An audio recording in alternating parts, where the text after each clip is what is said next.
She looked up at June with large, dark eyes that reminded him of deep space. "I'm not here to hurt you," June said softly. "I can help you escape." The Nilarian stared at him. "Why would you help me?" "Because it's right." June knelt beside her and examined the cuffs. "I'm June. What's your name?" "Mina," she replied hesitantly. Her universal translator made her voice sound slightly mechanical. June found the release mechanism on the cuffs. They fell away, and Mina rubbed her wrists. "Can you walk? We need to move quickly." Mina stood, her movements graceful despite her obvious weakness. "Where will we go?" "My ship, then somewhere safe." They slipped into the corridor. June led the way, following the maintenance tunnels marked on the map. They had almost reached the upper levels when an alarm began to sound. "They've discovered you're gone," June said. "We need to run." They sprinted through the corridors. Mina kept pace despite her weakness. As they approached the main concourse, a security officer appeared, weapon drawn. "Stop right there." June pushed Mina behind him. "There's been a misunderstanding." The officer raised his weapon. "Return the property or—" "She's not property," June said firmly. In one smooth motion, he drew his blaster and fired.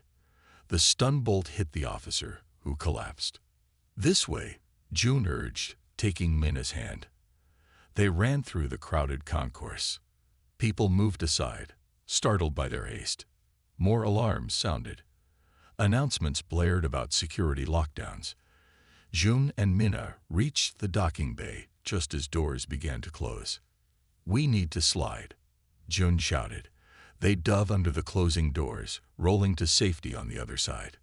The stellar wind waited, engines already humming. Hoon stood at the open airlock. "Hurry," he called. As they ran toward the ship, a blaster bolt struck near June's feet. He turned to see 3 security officers running toward them, weapons raised. "Go!" June pushed Mina toward the ship. Another blast hit June in the shoulder. Pain flared, hot and sharp. He stumbled but kept moving. Mina reached the ship first. Hoon pulled her inside, then reached for June. More blaster fire filled the air around them. June felt another bolt graze his leg. With a final effort, he jumped into the airlock. Hoon slammed the control panel, and the door sealed shut. "Get us out of here," June shouted toward the bridge. The ship lurched as it detached from the station. Through a viewport, June watched as Outpost 7 fell away behind them. Beside him, Mina trembled. Her blue skin flickered with pulses of light. "You're injured," she said, looking at his shoulder. "It's nothing serious." June winced as he moved toward the ship's medical bay. "Let's get you checked too." "How long were you their prisoner?" "Many cycles," Mina replied. "They took me from a transport ship, my family." Her voice trailed off. "We'll contact the Alliance. They can help find your family." In the medical bay, June allowed the autodoc to treat his wounds while Mina sat nearby, watching with curious eyes. "Why risk yourself for me?" she asked. "You don't know me." June thought for a moment. "Some things are just wrong. Slavery is one of them." "I owe you my life," Mina said solemnly. "You don't owe me anything.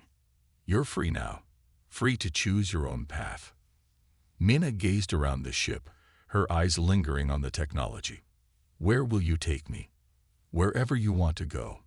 But first, we need to put some distance between us and that station." June stood, testing his bandaged shoulder. "Come on, I'll show you to a cabin where you can rest." As they walked through the ship's corridor, Mina's glow brightened slightly. For the first time since he'd found her, June saw something like hope in her eyes. June awoke suddenly, his heart pounding. Something wasn't right. The soft blue glow in his room wasn't coming from the ship's night lights. He sat up quickly and reached for the small blaster he kept beside his bed. Then he froze. Standing quietly beside his bed was Mina, her blue skin casting gentle waves of light across the room. "Mina, what's wrong?" June asked, lowering the weapon. She tilted her head, dark eyes reflecting the glow of her own skin. Nothing is wrong. I am here. June rubbed his eyes. The ship's chronometer showed it was the middle of the sleep cycle. Why are you in my quarters? This is where I sleep now, Minna said simply, as if stating an obvious fact. Jun swung his legs out of bed. No, remember. I showed you your quarters yesterday. The small cabin next to the medical bay. Yes. I saw it. Minna nodded. But I sleep here. Jun stood up, suddenly aware he was wearing only sleep shorts. He grabbed a shirt from a nearby chair and pulled it on. Minna, on human ships, everyone has their own sleeping space, private quarters. Her skin rippled with pulses of blue light, which Jun was beginning to recognize as a sign of confusion or distress. Private? Alone. She seemed troubled by the concept. This is not safe. It's perfectly safe, Jun assured her. The ship has security systems. No one can get to you. Minna shook her head. Not Nilarian way. We sleep near those we trust. Alone means vulnerable. Unwanted. Jun sighed, realizing he was facing a cultural difference he hadn't anticipated. I'm not saying you're unwanted. It's just how humans prefer to sleep. You saved my life, Minna said earnestly. I trust you. You do not trust me. It's not about trust, Jun said gently. Humans just need space, privacy. The word privacy didn't translate well. Minna's translator made a strange sound, and she frowned. Come on, Jun said, gesturing toward the door. Let me take you back to your quarters.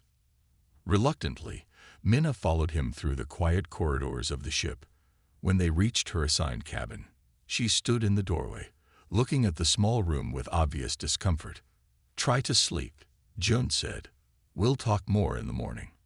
Back in his own bed, Jun found himself thinking about Nilarian culture. The Alliance database had limited information on her species. They were known for their technological abilities and their isolated homeworld. Not much else. The next day, Jun found Minna in the ship's galley, staring at the food synthesizer with fascination. Good morning, he said. Did you sleep okay? No, she answered honestly. Too quiet. Too alone. Hoon entered the galley, nodding to them both. Captain, we've cleared the Vega sector. No sign of pursuit from Outpost 7. Good, Jun replied. Set course for the Alliance station in the Proxima system. We'll file a report about the trafficking operation there. After Hoon left, Jun turned to Minna. Are you hungry? The synthesizer can make Nilarian food.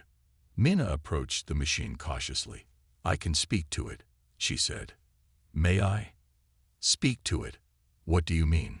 Instead of answering, Minna placed her hand on the synthesizer's control panel. The blue glow of her skin intensified, extending into the machine itself. The synthesizer hummed, its lights flickering in sync with the pulses of Minna's skin. A moment later, the machine produced a bowl of something that looked like blue moss. How did you do that? Jun asked, amazed. That's not even in the system's database. Minna picked up the bowl. I showed it. Nilarians connect with technology. We feel it. Speak to it. This is why they... She trailed off. Why they wanted to sell you, Jun finished grimly. Because you can interface with machines. Minna nodded, taking the small bite of the blue moss. This is why we are hunted. Throughout the day, Jun watched as Minna explored the ship. She seemed drawn to the engine room, where she spent hours simply observing the machinery. The ship's engineer, an older man named Gil, reported that the engines were running more efficiently than ever after she visited. Whatever she did, it's like the ship got 10 years younger, Jill told Jun. She barely touched anything, but all the systems are aligned perfectly now. That night, Jun wasn't surprised when he woke to find Minna in his quarters again. This time, she was sitting on the floor near his bed, her back against the wall. Minna, he said softly. We talked about this. I tried, she said. Could not stay there. Too alone. Her skin was pulsing rapidly, showing her distress. June sat up and turned on a small light.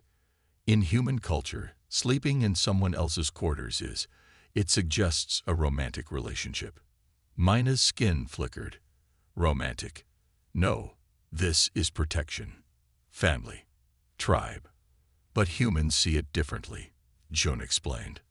Mina considered this. Among my people, those who sleep alone are outcasts or untrustworthy. I do not want you to think I am untrustworthy. June realized he was facing a more complex cultural issue than he'd first thought. I don't think you're untrustworthy. I know you're not an outcast. Then why make me sleep like one? Her simple question cut to the heart of the matter. June thought for a moment. Okay, let's compromise. You can stay in my quarters, but he looked around the room, then pointed to a small alcove near the door. You can make a sleeping space there, not right next to my bed. Mina's skin brightened with obvious relief. This is acceptable. Thank you. The next morning, June found some extra blankets and helped Mina create a small nest in the alcove of his quarters. It wasn't a perfect solution, but it seemed to satisfy her need for companionship while maintaining what humans would consider a proper distance. As days passed, the stellar wind continued its journey to the Alliance station. Mina spent most of her time exploring the ship, often with Hoon or Gil as guides. Her ability to interface with technology made her invaluable for small repairs. One evening, June found her in the navigation room, her hands hovering over the star maps. What are you doing? He asked. Learning your stars, she replied. They have different names than I know. June sat beside her, pointing out key systems. This is Earth, where humans first came from. This is the Alliance hub. And somewhere over here, he moved the map, is Nileria. Mina stared at her homeworld star. It is far. Do you want to go back? June asked carefully. She was quiet for a long moment. I don't know. My family was taken too. I don't know if they live. June gently placed his hand on the console, not quite touching hers. The Alliance will help find them. That night, Mina was already in her alcove when June entered his quarters. She had arranged the blankets neatly and added a small light that glowed softly, similar to her own skin. Is this okay? She asked, watching his reaction carefully. June nodded. Yes, it's fine. He hesitated, then added, I'm beginning to understand your customs better. And I yours, Mina replied. Humans need their space. This is strange to me, but I respect it. As June prepared for sleep, he realized how quickly he'd grown accustomed to the soft blue glow in his room. It was oddly comforting. June? Mina's voice came softly from her corner. Yes. Thank you for not making me be alone. June smiled in the darkness. You're welcome. Good night, Mina. Good night. The gentle pulsing of her blue skin slowed as she drifted to sleep, casting peaceful waves of light across the ceiling like the reflection of water. The stellar wind cruised through the quiet darkness of space, its engines humming softly. 7 days had passed since June had rescued Mina from Outpost 7. The ship was on course for Alliance Station Proxima, still 3 days away. June sat in the captain's chair on the bridge, reviewing supply inventories on a datapad. Mina stood nearby at the navigation console, her blue fingers hovering just above the controls. She didn't need to touch them to read the information.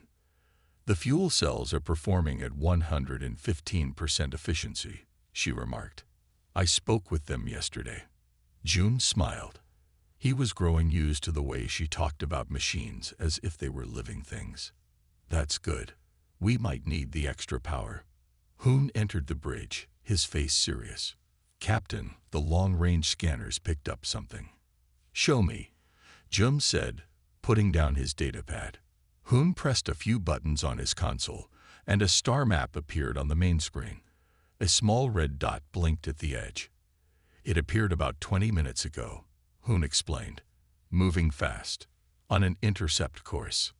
June frowned. Could be nothing. A trading vessel or... It's changed course 3 times, Hoon interrupted. each time adjusting to match our trajectory.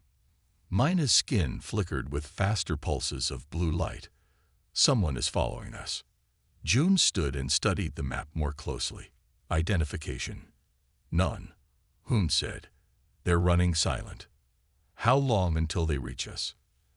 At their current speed, less than 2 hours. June's mind raced through the possibilities. Pirates were common in this sector, but they usually targeted larger cargo ships. Alliance patrol vessels would broadcast their identification. This was something else. It could be from Outpost 7, Mina said quietly. The people who had me. June nodded grimly. They wouldn't be happy about losing a valuable commodity. He hated using the word, but that was how they saw her.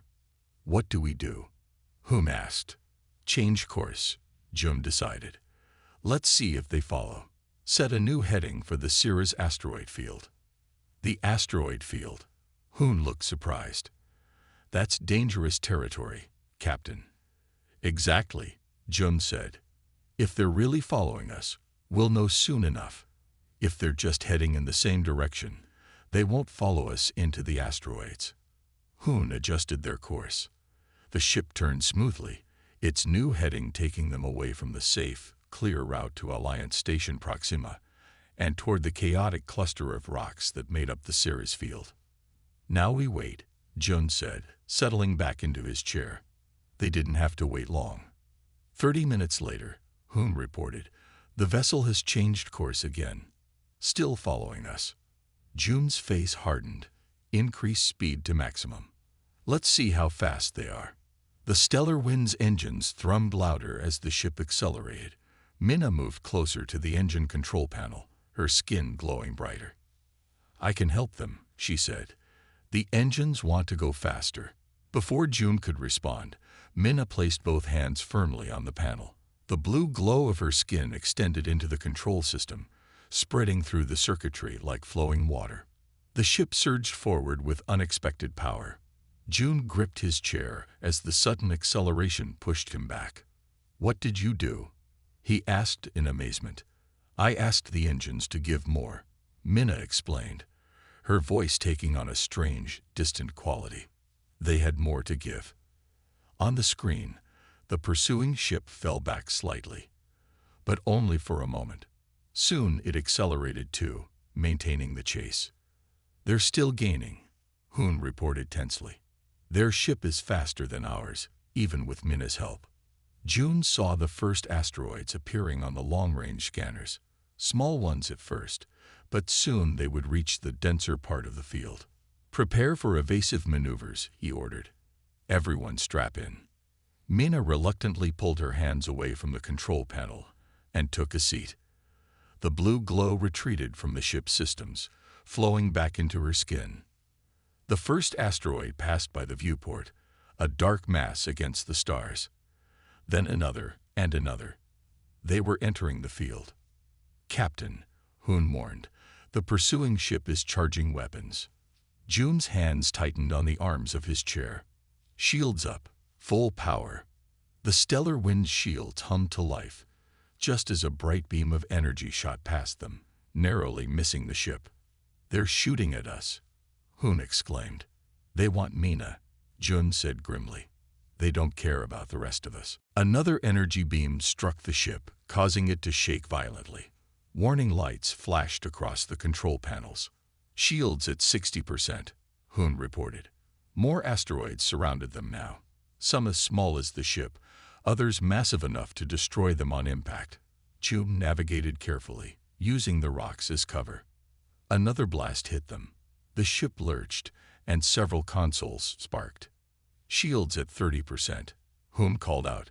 One more direct hit, and they're down. Let me help, Mina said urgently. She unbuckled her harness and moved toward the main control interface. Mina, stay in your seat, June ordered. It's too dangerous. She ignored him, placing both hands on the central console. This time, the blue glow from her skin spread rapidly, flowing into every system of the ship like a flood. What are you doing? June asked, alarmed. Becoming one with your ship, Minna said, her voice echoing strangely as if coming from multiple places at once. This is what they wanted me for. The lights on the bridge dimmed, then brightened again. Every screen, every control panel pulsed with the same blue glow as Minna's skin. Suddenly, the ship moved with incredible precision. It darted between asteroids at speeds that should have been impossible, the maneuvers too complex for human reflexes. "Captain," Hoon said in awe, "she's controlling the entire ship."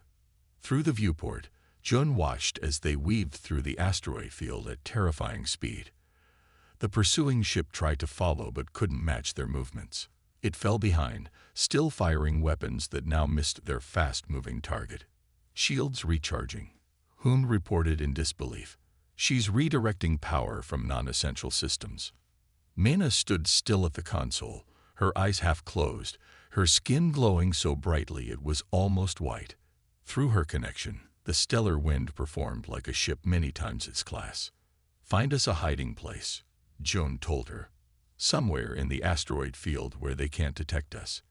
The ship responded immediately, changing course toward a cluster of larger asteroids. It slipped into a narrow space between two massive rocks, powering down to minimal systems.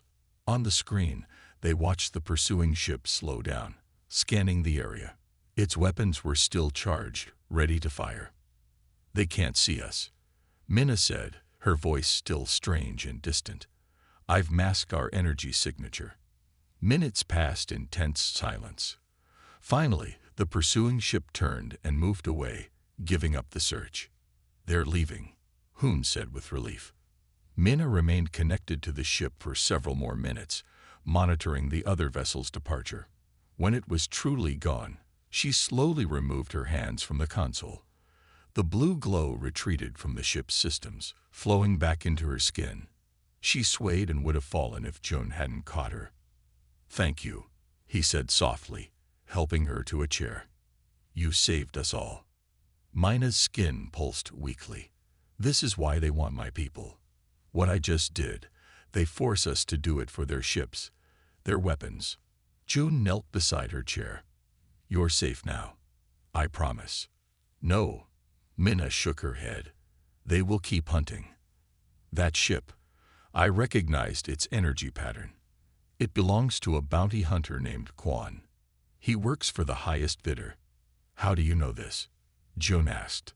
"When I connected with your ship, I saw his communication signals. He has been hired to find me." She looked up at June, her dark eyes serious. "The price on my head is 50,000 credits now. Alive only." June stood and faced Hoon. "Change of plans. We can't go to Alliance Station Proxima. They'll be watching for us there." "Where then?" Hoon asked. June thought for a moment. "Set course for the Lyra outpost. We have friends there who can help us." As Hoon programmed the new coordinates, Jun helped Minna back to her seat. "You need to rest. What you did took a lot out of you." "I've never connected so deeply before," she admitted. "It was beautiful. Your ship has a good heart." June smiled. "Thanks to you, we all lived to see another day." That night, when they were safely on their new course, June found Minna already asleep in her corner of his quarters. Her skin glowed softly in the darkness, the pulses slow and steady like gentle waves. He watched her for a moment, thinking about what she had done. The power she had shown was both amazing and frightening.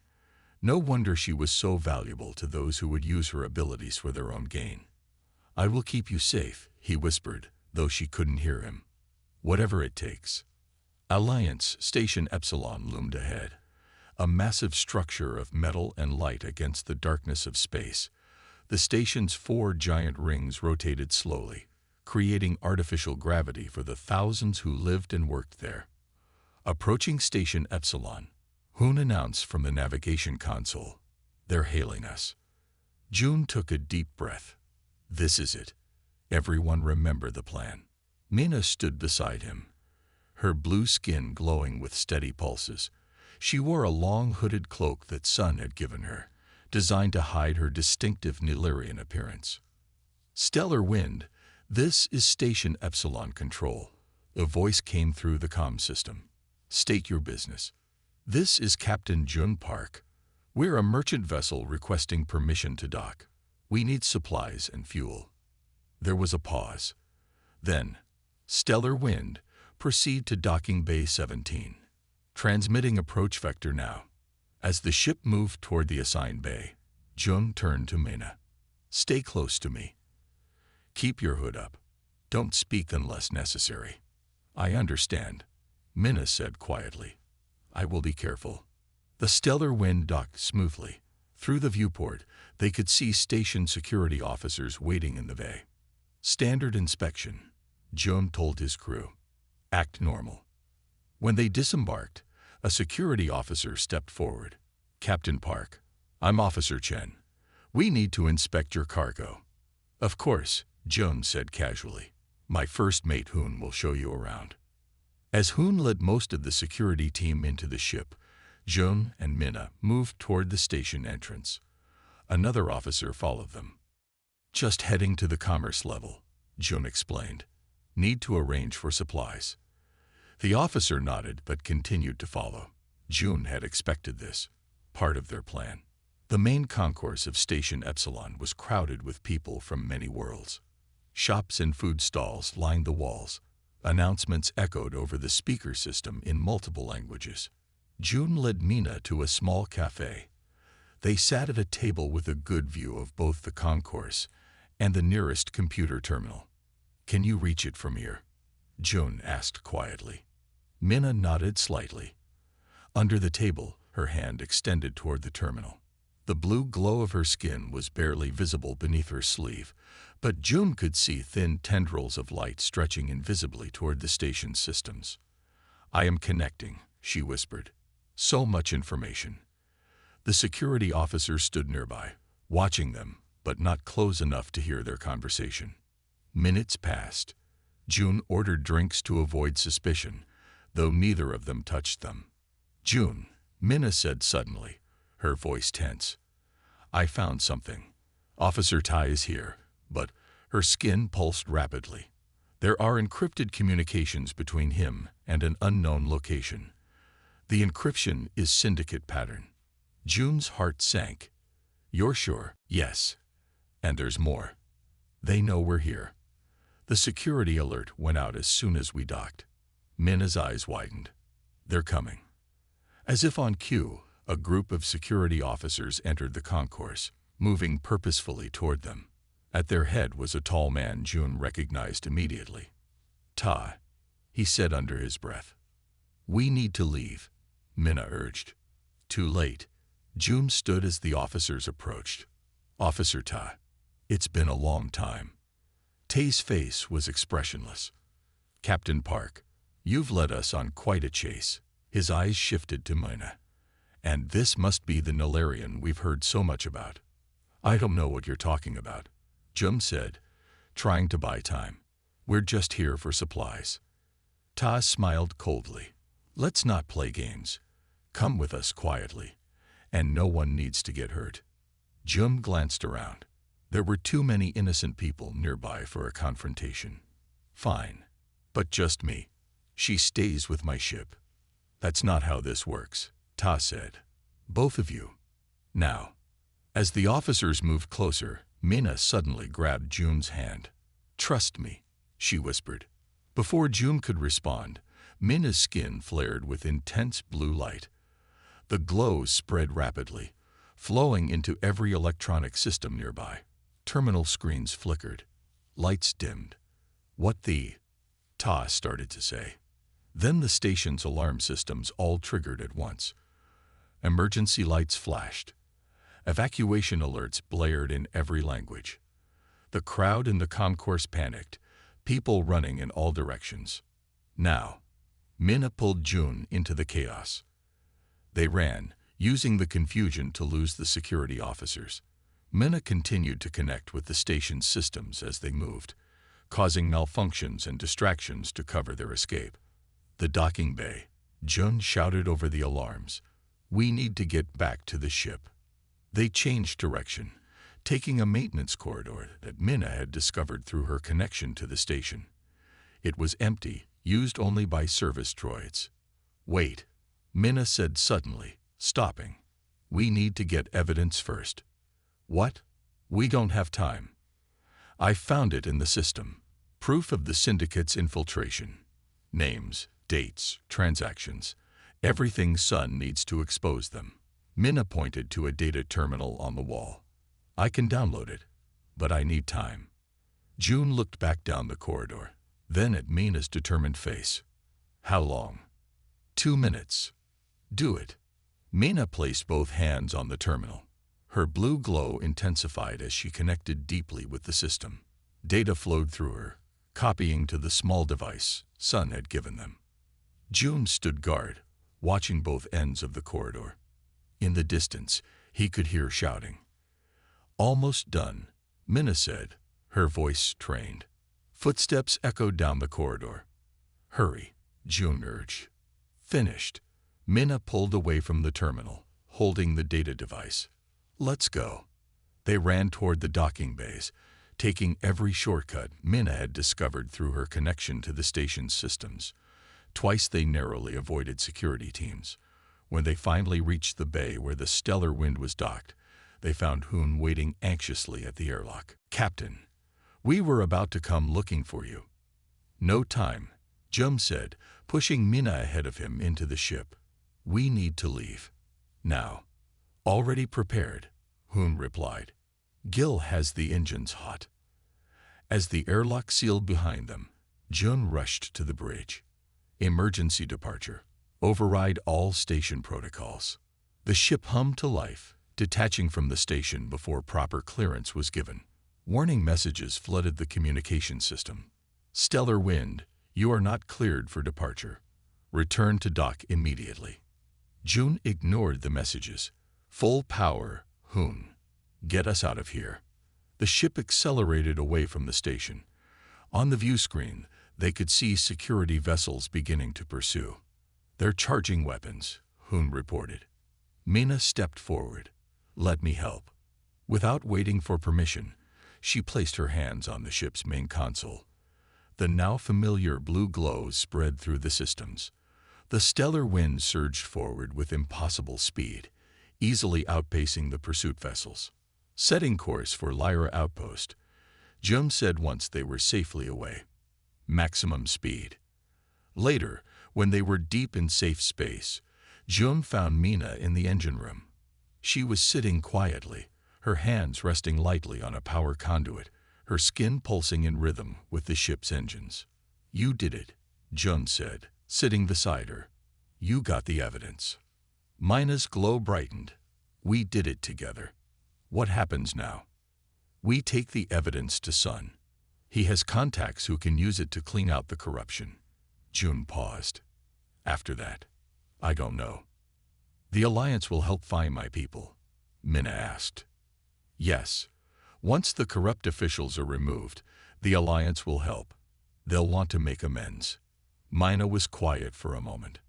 "And then you can go home, back to Niluria, or wherever you want."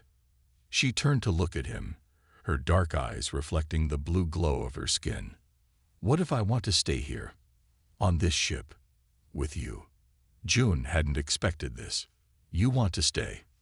This ship feels like home now," Minna said simply. "You feel like home." June smiled. "I'd like that." The Stellar Wind could use a Nilarian navigation specialist. 3 months later, the Stellar Wind flew through the golden rings of the Cygnus Nebula. On the bridge, Jum sat in the captain's chair, watching as swirls of cosmic dust parted before them. Beside him, at the navigation console, Minna stood with her hands hovering over the controls. Her blue skin glowed brightly, pulsing in harmony with the ship's systems. She no longer needed to physically touch the technology to connect with it. "The Alliance reports another trafficking operation in this sector," Hoon said, looking up from his console. "They're requesting our help." Since the evidence they'd provided had exposed the corruption within the Alliance, Jun and his crew had been given a special commission. The stellar wind was now officially tasked with locating and freeing enslaved Nilarians and other victims of trafficking. "What do you think?"